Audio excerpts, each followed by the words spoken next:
बिस्मिल्लाहिर्रहमानिर्रहीम। अस्सलामुअलैकुम। तज़किरतुल औलिया में वाक़या बयान किया गया है। कहा जाता है एक गांव था जहां कुदरत की बेपनाह नेमतें थीं। अल्लाह अज़्ज़ा वजल ने वहां के लोगों को मालामाल किया हुआ था। गर्ज के ऐसी नेमतें जिनको देखकर इंसान अक्सर मगरूर हो जाया करता है। और सबसे बड़ी और बुरी बात यह थी कि वो सब काफिर थे। अपनी शान व शौकत और दौलत पर फ़ख्र करते थे, जो कि हर एक दौलतमंद था और किसी के पास रुपए पैसे की कमी नहीं थी। सब बागात वाले थे, नहर थी वहां पर, दरिया थे। और जब इतना कुछ किसी इंसान के पास हो तो वो तो मगरूर हो जाया करता है। लेकिन किसी एक इंसान के पास नहीं, बल्कि पूरी बस्ती बेतहाशा दौलतमंद थी, सिवाय चंद मुसलमान घरों के। और जिसके पास इतना ज्यादा हो वो तो मगरूर हो जाया करता है। वहां पर काफिर ज्यादा थे और मुसलमान के घर इक्का दुक्का थे। उनका एक सरदार पंडित था जिसकी एक इकलौती बेटी थी और जिसे वो बेतहाशा चाहता था। वो बेटी भी बहुत ज्यादा अनापरस्त और अपने आप को बहुत ऊंचा समझने वाली थी। वहां पर जो लोग गरीब लोग थे वो सिर्फ मुसलमान थे। तमाम काफिर एक दूसरे की मदद करते, लेकिन मुसलमानों को देखने वाला वहां पर कोई भी नहीं था।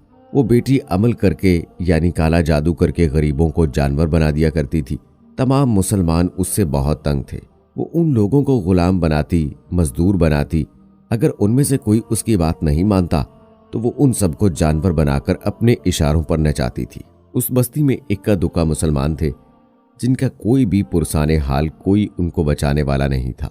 जब पंडित की बेटी का जुल्म हद से बढ़ गया तो उन मुसलमानों में से एक बूढ़े शख्स ने अल्लाह रब्बे करीम के हजूर ये दुआ की, गिड़गिड़ा कर, या रब्बे करीम, हमारी नस्लें जो चंद एक यहाँ पर बची हैं, इन नस्लों को तू बचा ले।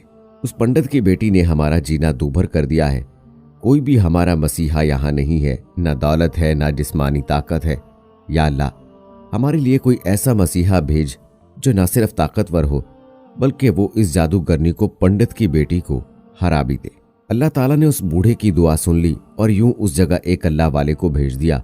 और वो अल्लाह वाले यूं ही उस बस्ती में दाखिल न हुए, बल्कि एक दिन कुछ अजीब वाकया हुआ। वो सरदार पंडित जंगल में सैर करने के लिए निकला। बड़ी शान से चलता हुआ वो सफर कर रहा था। अचानक एक जहरीला सांप उसके सामने आया। चाहता तो उस सांप को अपने अमल से वो खत्म कर सकता था, लेकिन वो सांप अल्लाह ताला की जानिब से भेजा गया था, खसूसी हिदायत देकर। और उस पंडित के आगे वो बहुत ही ज्यादा ताकतवर था। उस जहरीले सांप ने करीब आकर उसको डस लिया और वो बेहोश होकर वहीं गिर पड़ा। उसके जो गुलाम थे उसके साथ ही थे। उन्होंने जब अपने सरदार की हालत देखी कि एक जहरीला सांप काट कर चला गया है तो फौरी तौर पर उसे घर पहुंचाया गया। उस लड़की ने अपने बाप की ये हालत देखी तो मुल्क भर के बड़े बड़े तबीब, हकीम बुलाए गए और वो अपने हुनर में बहुत ही माहिर थे। पर अजब बात थी कि लाख कोशिशों के बावजूद जहर को निकालने में नाकाम हो रहे थे और जहर तेजी के साथ पंडित के जिस्म में फैल रहा था। कोई भी उस जहर को जिस्म से निकालने में कामयाब ना हुआ और वो खुद भी इतना बड़ा आमिल था, लेकिन इसके बावजूद अपना इलाज नहीं कर पा रहा था। उसे तो कोई होश ही नहीं था। इतनी बड़ी ताकत रखने के बावजूद, इतना रुपया पैसा होने के बावजूद और इतने बड़े बड़े अपने हुनर में माहिर हकीम होने के बावजूद कोई भी उसके जहर को जिस्म से निकाल नहीं पा रहा था। उसी वक्त शहर में एक दरवेश की आमद हुई। दरवेश को तो अल्लाह ताला ने इसी मकसद के लिए भेजा था। इसके घर के पास पहुंचकर दरवाजे को खटखटाया। बड़े बड़े दरबार खड़े हुए थे। उन्होंने कहा, क्या बात है, किसी से मिलना चाहते हो? उसने कहा कि यहाँ के सरदार को सांप ने डस लिया है। वो कहने लगे कि तुम्हें कैसे पता चला? तुम तो हमें अजनबी लगते हो, हमने तो तुम्हें आज तक यहाँ नहीं देखा। उसने कहा, मुसाफिर हूँ और मुझे खबर मिली है कि यहाँ के सरदार को एक जहरीले सांप ने डस लिया है और कोई भी उनका इलाज नहीं कर पा रहा। तो तुम कौन हो? मैं हकीम हूँ और मैं उनका इलाज करने आया हूँ। वो दरबार दरवेश की हालत देखकर हंसने लगे, क्योंकि आपने फटे पुराने कपड़े पहने हुए थे और हुलिये से ही गरीब लग रहे थे, यानी फकीर। वो कहने लगे, तुम इतने बड़े सरदार का इलाज करोगे? अरे यहाँ मुल्क भर के बड़े बड़े मायानाज तबीब, हकीम बुलाए गए हैं। पैसों की कोई कमी नहीं है हमारे सरदार को, और तुम जैसे गरीब से वो अपना इलाज करवाएंगे? दरवेश ने कहा, अगर तुम चाहते हो तो तुम्हारे सरदार की जान बच जाए तो फिर मुझे अंदर आने दो। वो गुलाम कहने लगे, ठीक है, हम अंदर से इजाजत लेकर आते हैं। वो अंदर आए और पंडित की बेटी से कहा, जनाब, बाहर एक गरीब आया है, हुलिये से फकीर लग रहा है, लेकिन कहता है कि मैं पंडित का इलाज कर दूंगा। और जहर जो तेजी से फैलता जा रहा है उसको निकाल कर फेंक दूंगा। वो कहने लगी ठीक है, उसको अंदर बुलाओ। जब दरवेश उस घर में आए तो देखा पंडित जहर के असर से तड़प रहा है और अपनी टांग को बार बार बिस्तर पर पटक रहा है। पंडित की पैर की जानिब आए, जहां पर सांप ने काटा हुआ था, जिस जगह सांप ने काटा हुआ था उस जगह उस अल्लाह वाले ने थूक दिया और फौरी तौर पर वहां से भाग गया। पंडित के सारे साथी और उसकी बेटी फिक्रमंद कि ये कौन दीवाना था कि कमरे में आया और इलाज करने के बजाय इस जगह थूक दिया जहां पर सांप ने काटा था और भाग गया। उसको कोई गिरफ्तार कर भी नहीं सका। उसकी बेटी गुस्से में आ गई कि इसने तो बेअदबी की है, गुस्ताखी की है यहाँ के सरदार की। चलो कोई बात नहीं, थूक को साफ कर दो, मैं भी अपने अमल से इसको जानवर बना देती हूँ।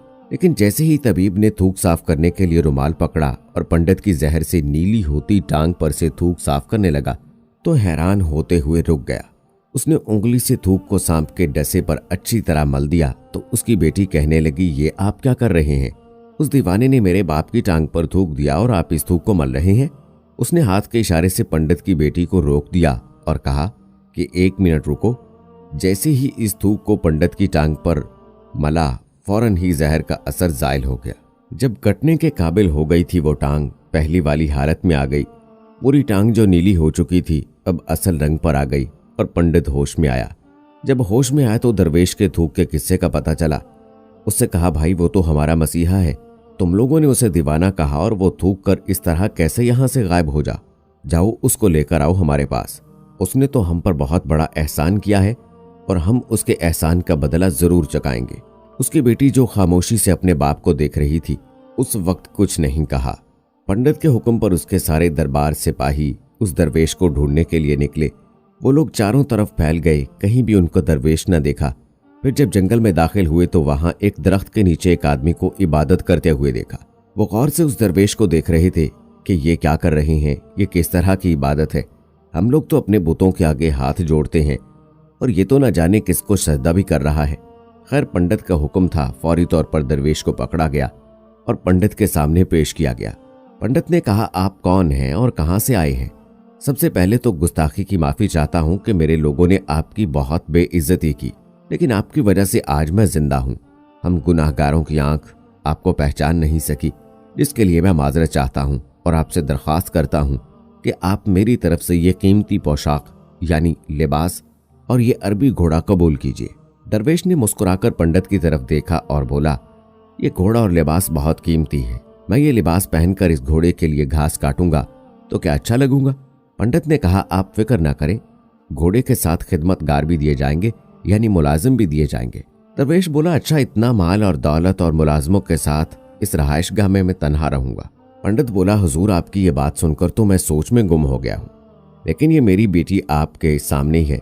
बेटी हैरत से अपने बाप को देख रही थी कि मेरा बाप क्या कहने वाला है। उसने कहा, मेरी बेटी जिसको आपने अभी देख लिया है इसकी शादी आपसे कर दी जाएगी, पर एक शर्त है, आपको जो कुछ मैं दे रहा हूं इसके लिए आपने अपने मजहब को छोड़ना होगा। मेरे खास मुलाजमों ने आपको इबादत करते हुए देखा और जहां तक हमारी मालूमात है हम बुतों के आगे सजदा करते हैं और उनकी इबादत करते हैं, और आप जिसके आगे सजदा कर रहे थे वो आपका खुदा है ना? आप मुसलमान हैं और आपने आज जो सबूत दिया, इसलिए मैं आपसे गुजारिश करना चाहता हूं कि ये सब कुछ ले लें और अपने मजहब को छोड़ दें। क्या आप ऐसा कर सकते हैं? दरवेश ने कहा, मुझे एक बात बताइए, आप मुझे सब कुछ दे रहे हैं और आपने मुझे ये दुआ भी दी कि मेरी बहुत सी औलाद हो और आपकी नस्ल आपकी बेटी से चले, तो मुझे बताइए अगर इन बच्चों में से किसी बच्चे को खुदा ना खास्ता कुछ हो गया तो फिर रोना किसको पड़ेगा? पंडित ने जवाब दिया, हजूर अगर खुदा ना खास्ता ऐसा हुआ तो रोना तो फिर आपको ही पड़ेगा। दरवेश मुस्कुराकर बोले, अगर ये सारा माल लेकर मुझे रोना ही पड़ेगा तो पंडित जी आप अपना घोड़ा और कीमती लिबास, अपनी बेटी, आलीशान घर है, हर चीज अपने पास रखें। मैं खुश हूं कि मैं एक मुसलमान हूं। अगर ये तमाम नेमतें लेकर मुझे अपना मजहब छोड़ना पड़े तो अपनी जान देकर भी मैं अपने मजहब को नहीं छोड़ूंगा। जिस रब ने मुझे पैदा किया उस रब के दीन को छोड़कर मैं आपके पास चला हूं सिर्फ इन चंद पैसों के लिए, दुनियावी चीजों के लिए? मुझे तो आखिरत की जिंदगी चाहिए और ये सब नेमतें तो मुझे वहां मिल ही जाएंगी। इसलिए मैं अपनी दरवेशी में बहुत खुश हूं। अल्लाह ताला ने मुझे जिस मकसद के लिए यहां भेजा है बस वो मकसद पूरा हो जाए। क्या मकसद है आपका? कुछ नहीं, यहाँ के मुसलमानों पर बहुत ही जुल्म हो रहा है। बस उन्हीं के लिए मसीहा बनकर आया हूं। अल्लाह ताला की मदद से ये कहकर वो जाने लगा तो पंडित ने दरवेश को रुक जाने को कहा और कहने लगा, मैंने माल देकर आजमाया, तुमको हर तरह से जांच लिया, पर तुम अपने मजहब को छोड़ने पर राजी ना हुए। अगर तुम यही सब करने आए थे तो फिर तुम्हें किसी बात का डर नहीं कि तुम जानते नहीं हो हम कितने ताकतवर हैं और हमारी बेटी अपने अमल में इतनी माहिर है कि तुम्हें यहां पर खड़े खड़े जंगली जानवर बना सकती है। दरवेश ने कहा, उसने जानवर तो बहुत से कमजोर लोगों को बनाया है, ये मुझे बनाकर दिखाए तो बात है। इससे पहले कि पंडित अपनी बेटी को यह मशवरा देता कि जाओ बेटी इस पर वार करो, अल्लाह वाले ने जादूगरनी पर एक फूंक मारी और वो उसी वक्त एक बड़ी सी छिपकली बन गई। वो कुछ नहीं कर पा रही थी।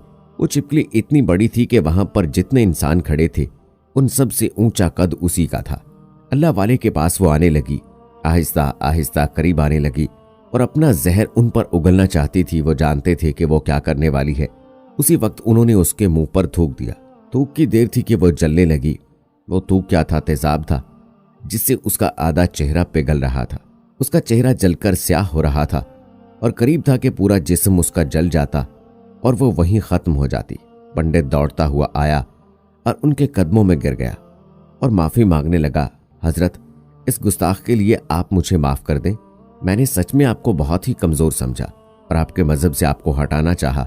अगर मेरी बेटी ठीक हो जाएगी तो मैं सच कहता हूं कि हम जितने लोग यहाँ पर मौजूद हैं ये पूरी बस्ती मुसलमान हो जाएगी।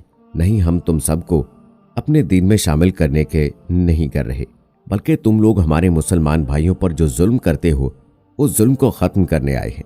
हमारे दीन में जबर नहीं। अगर तुम्हारी बेटी इंसान बनकर सुधर जाती है तो इसको इसकी असल हालत में लाने के लिए मैं खुद अल्लाह ताला से दुआ करूंगा।